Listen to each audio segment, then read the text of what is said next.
شیء اکرم علی اللہ من الدعاء۔ پیارے رسول صلی اللہ علیہ وسلم نے فرمایا کہ اللہ کے یہاں کوئی چیز اور کوئی عمل دعا سے زیادہ عزیز نہیں۔ اللہ تعالیٰ کے ہاں کوئی چیز اور کوئی عمل دعا سے زیادہ عزیز نہیں ہے۔ پھر اللہ کے نبی صلی اللہ علیہ وسلم نے بتلایا کہ جس خوش نصیب آدمی کے لیے دعا کا دروازہ کھلا ہے اور اسے دعا کی توفیق ہو رہی ہے تو یقین رکھے اس کے لیے رحمت کے دروازے کھل گئے۔ جس خوش نصیب کے لیے دعا کا دروازہ کھلا ہے اور اسے دعا کی توفیق ہو رہی ہے، یقین رکھے اس کے لیے رحمت کے دروازے کھلے ہیں۔ اور آپ علیہ الصلوۃ والسلام نے فرمایا من لم یسأل اللہ یغضب علیہ، جو اللہ سے مانگتا نہیں ہے نا، اللہ اس پہ غضبناک ہو جاتا ہے، اللہ اس سے ناراض ہو جاتا ہے۔ تو دعا عبادت کا مغز ہے، اور آپ علیہ الصلوۃ والسلام فرمایا کرتے دعا تو عبادت ہی ہے۔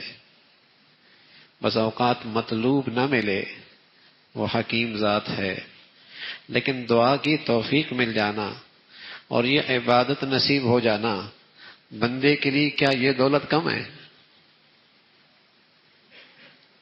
آپ فرمانے لگے دعا ایسا نہیں کہ کوئی صرف وسیلہ ہے، ذریعہ ہے، سبب ہے کہ اس سبب سے اگر کام نہ ہوا تو سبب بیکار، اگر اس ذریعے سے کام نہ ہو، مطلوب نہ ملے تو وہ ذریعہ بیکار، دعا سے مطلوب نہ ملا تو دعا بیکار۔ فرمانا نا دعا تو عبادت ہے، اگر تمہاری مطلوب نہ بھی ملی اس دنیا میں تو پتہ ہے تمہیں عبادت کی سعادت ملی ہے۔ یہ خود بہت بڑی عبادت ہے، اللہ کے سامنے گڑ گڑانا اور اللہ کے سامنے اپنی حاجت میں اصرار کرنا، یہ کوئی معمولی عبادت ہے؟ یہ تو ایسی عبادت ہے کہ رسول اللہ صلی اللہ علیہ وسلم نے فرمایا ہر عمل سے بڑا عمل ہے۔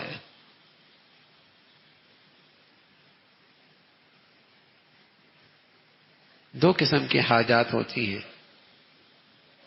ایک حاجت ہوتی ہے مادی اور ایک حاجت ہوتی ہے روحانی، ایمانی۔ مادی حاجت،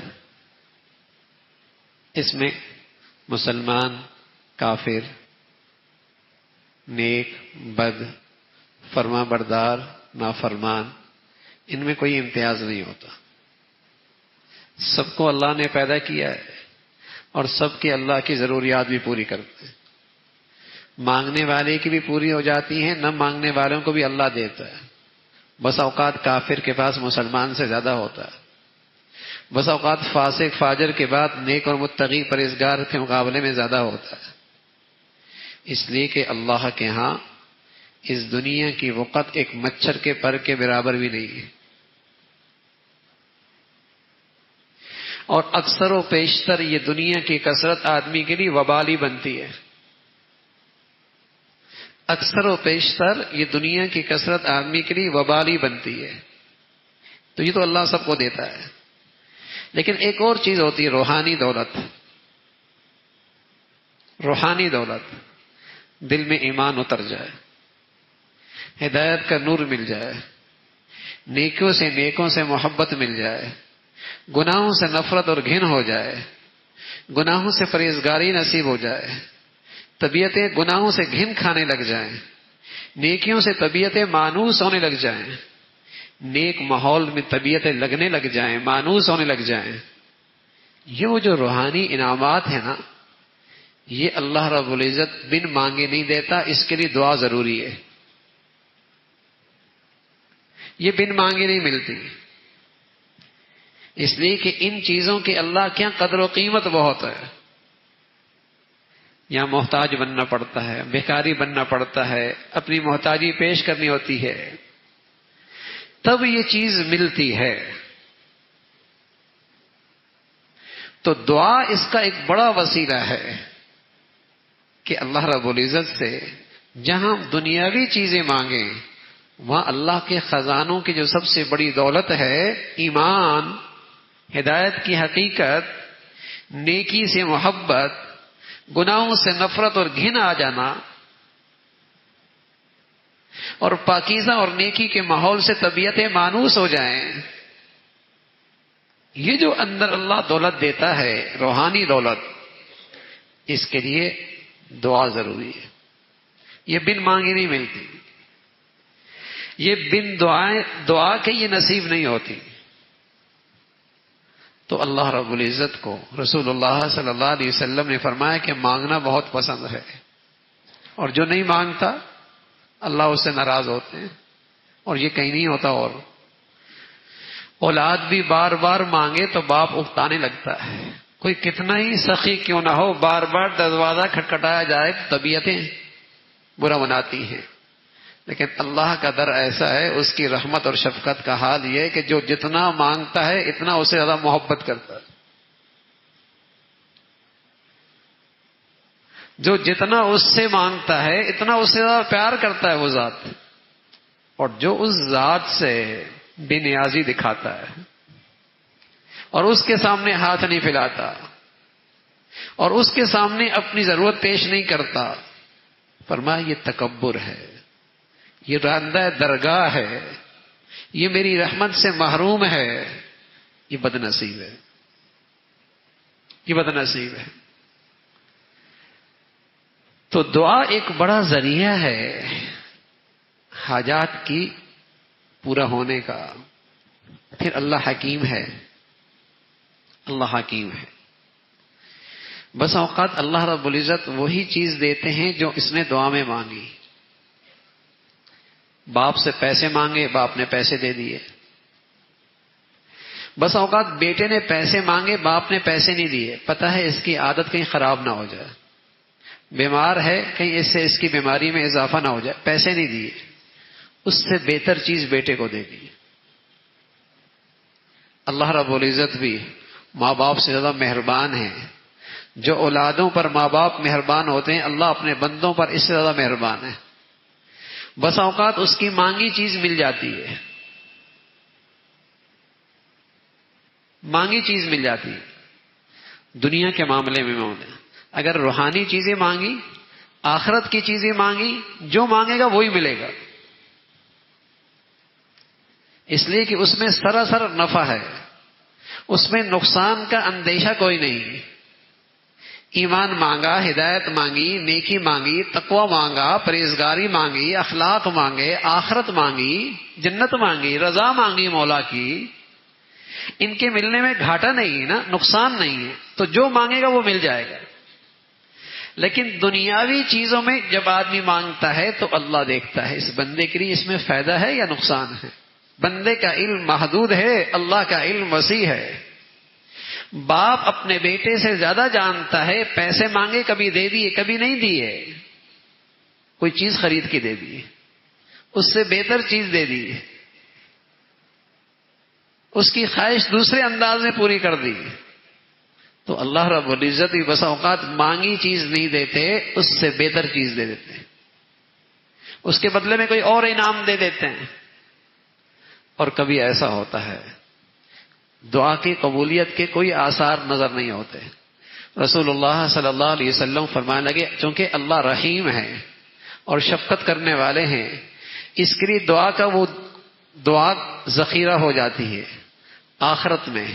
اور پھر جب آخرت میں جب اس کی دعا کی قبولیت کے ثمرات اسے نظر آتے ہیں تو یہ تمنا کرے گا کاش کہ دنیا میں میری ایک بھی دعا قبول نہ ہوئی ہوتی، سب یہی ملا ہوتا. تو یہ ساری صورتیں ہیں دعا کی قبولیت کی.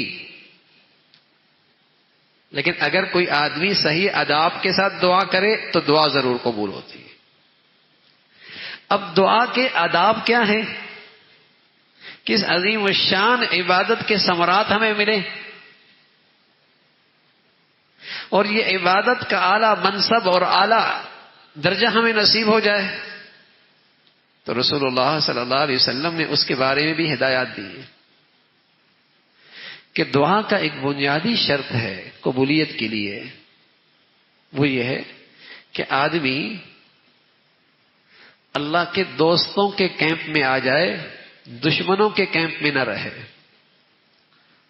اگر کوئی دشمن کی فوج ہے اور وہاں کا سپاہی دوسری فوج کے سربراہ سے مدد مانگتا ہے، بتا کیسے لگے گا؟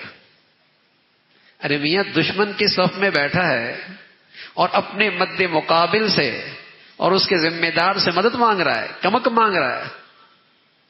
تو پہلی شرط کیا ہے کہ بندہ سچی توبہ کرے، اللہ سے سچی معافی مانگے، تاکہ اللہ کی دشمنوں سے صفوں سے نکل کر اللہ کے دوستوں میں آ جائے. یہ بنیادی شرط. بیت اللہ میں کھڑا ہے، حجر اسود پہ کھڑا ہے، ملتزم پہ کھڑا ہے، مبارک گھڑیاں مبارک جگہیں موجود ہیں، اللہ سے اعلان جنگ کیا ہوا ہے، سود کھاتا ہے، سود کماتا ہے، سودی زندگی ہے، حرام کماتا ہے. کام تو وہ کر رہا جو اللہ کے دشمن کرتے ہیں، اور پھر اللہ سے مدد مانگ رہا ہے. کس منہ سے؟ کس منہ سے؟ ہاں، پہلے توبہ کرے، معافی مانگ لے. لو بلغت ذنوبک عنان السماء ثم استغفرتنی غفرت لک. گناہ بڑے ہیں، اتنے ہیں کہ تیرے گناہوں کی بلندی آسمانوں کو چھونے لگی ہے، لیکن معافی مانگے گا اللہ معاف فرما دے گا. لیکن معافی تو مانگ، سچی ندامت تو ہو. تو دعا کی قبولیت کی پہلی بنیادی شرط ہے اللہ کے دوستوں میں آئے. ہر کبیرہ گناہ اللہ کی کسی نہ کسی دشمن کی میراث ہے. ہر کبیرہ گناہ اللہ کے کسی نہ کسی دشمن کی میراث ہے. تو وارث تو اللہ کے دشمنوں کا بنا ہوا ہے، اور پھر زبان سے فریادیں کر رہا. تو دعا کی قبولیت کی پہلی شرط ہے اللہ کے دوستوں میں آئے. توبہ کر لے، سچی معافی مانگ لے، اللہ کے دوستوں کے صف میں آئے گا. اب دعا کر. اس لیے رسول اللہ صلی اللہ علیہ وسلم نے جو اپنی امت کو دعائیں سکھائی ہیں اس میں یہی انداز ہے، اللہ معاف فرما دے، اللہ میں تو اسے معافی مانگتا ہوں. بلکہ دوسروں کے لیے معافی مانگنے سے پہلے اپنے لیے پہلے معافی مانگے. اللہم اغفر لی واغفر لنا، اللہم اغفر لی واغفر امت محمد صلی اللہ علیہ وسلم، اللہم ارحمنی وارحم امت محمد صلی اللہ علیہ وسلم. اللہ میں زیادہ محتاج ہوں، میری بخشش فرما دے، ساری امت کی بھی بخشش فرما دے. اللہ میں زیادہ ضرورت مند ہوں، مجھ پہ رحم فرما دے، ساری امت بھی رحم فرما دے. یہ اللہ کے نبی نے دعا کا ادب سکھایا ہے. تو سب سے پہلی چیز معافی ہے. آپ علیہ الصلوۃ والسلام سے پوچھا کیا یا رسول اللہ، کون سی دعا اللہ کو سب سے زیادہ پسند ہے، اور کون سی دعا ایسی ہے جو میں ہر وقت ورد میں رکھوں، ہر وقت وہ دعا کرتے رہوں؟ تو آپ علیہ الصلوۃ والسلام نے فرمایا اللہ کو یہ دعا بہت پسند ہے، اللہم انی اسألک العفو، اللہ میں آپ سے معافی کا سوال کرتا ہوں، والعافیت فی الدنیا والآخرہ، اور تو مجھے دنیا آخرت میں عافیت نصیب فرما. سبحان اللہ. سمندر کو کوزے میں بند کر دیا، سمندر کو کوزے میں بند کر دیا. نبی کے الفاظ ہیں نا، نبی کی بلاغت ہے نا، یہ آپ ہی کی شان ہے کہ چھوڑے تھوڑے سے الفاظ میں ایک دنیا سما دیتے ہیں. اللہ معاف فرما دے، اور پھر اے اللہ عافیت دے دے دنیا میں آخرت میں، اولاد میں، مال میں، صحت میں، جینے میں، مرنے میں. عافیت ایک دنیا ہے، اور نہ صرف دنیا میں، آخرت میں. تو رسول اللہ صلی اللہ علیہ وسلم نے فرمایا اللہ کو یہ دعا سب سے زیادہ پسند ہے. لیکن معافی مانگنے سے بعد عافیت چاہتے ہو نا، پہلے معافی مانگ لو.